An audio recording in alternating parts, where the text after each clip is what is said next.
أشرقت نفسي بنور من فؤادي حينما رددت يا رب العباد وانتشت روحي وصار الدمع يجري يا إلهي خذ بقلبي للرشاد۔ آج میں آپ کے ساتھ نبی صلی اللہ علیہ وسلم کی ایک بہت ہی خوبصورت نصیحت شیئر کروں گی جو انہوں نے حضرت ابوذر رضی اللہ تعالی عنہ کو کی۔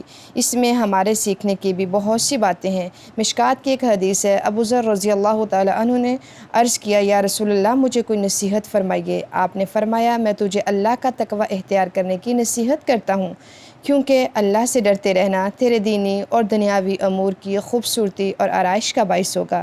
میں نے عرض کیا، کچھ اور فرمائیے۔ آپ نے فرمایا، قرآن مجید کی تلاوت اور اللہ کا ذکر اپنے لیے لازم کر لو، اس لیے کہ اللہ کا ذکر آسمان میں تیرے ذکر کا موجب ہوگا اور زمین پر وہ نور معرفت کا باعث ہوگا۔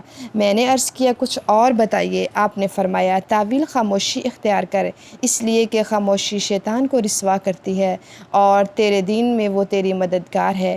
میں نے عرض کیا، کچھ اور فرمائیے۔ آپ نے فرمایا، اپنے آپ کو زیادہ ہنسنے سے روک، اس لیے کہ زیادہ ہنسنا دل کو مردہ کر دیتا ہے اور چہرے کی شگفتگی کو زائل کر دیتا ہے۔ میں نے عرض کیا، کچھ اور فرمائیے۔ آپ نے فرمایا، سچی بات کہہ بھلا وہ تلخ ہو۔ میں نے عرض کیا، کچھ اور فرمائیے۔ آپ نے فرمایا، دینی امور کے اظہار میں کسی ملامت کرنے والے کی ملامت سے نہ ڈر۔ میں نے عرض کیا، کچھ اور فرمائیے۔ آپ نے فرمایا، کسی کی عیب گیری یعنی کسی کا عیب اچھالنے سے پہلے تیرے دل میں یہ خیال آئے کہ میرے اندر بھی یہ عیب ہے۔ سبحان اللہ، کتنی خوبصورت نصیحتیں ہیں ہمارے پیارے نبی صلی اللہ علیہ وسلم کی۔ تو اللہ تعالیٰ سے دعا ہے کہ وہ ہمیں عمل کرنے کی توفیق عطا فرمائے اور ہمارے اخلاق اور ہمارے کردار کو وہ سنت کے مطابق ڈھال دے۔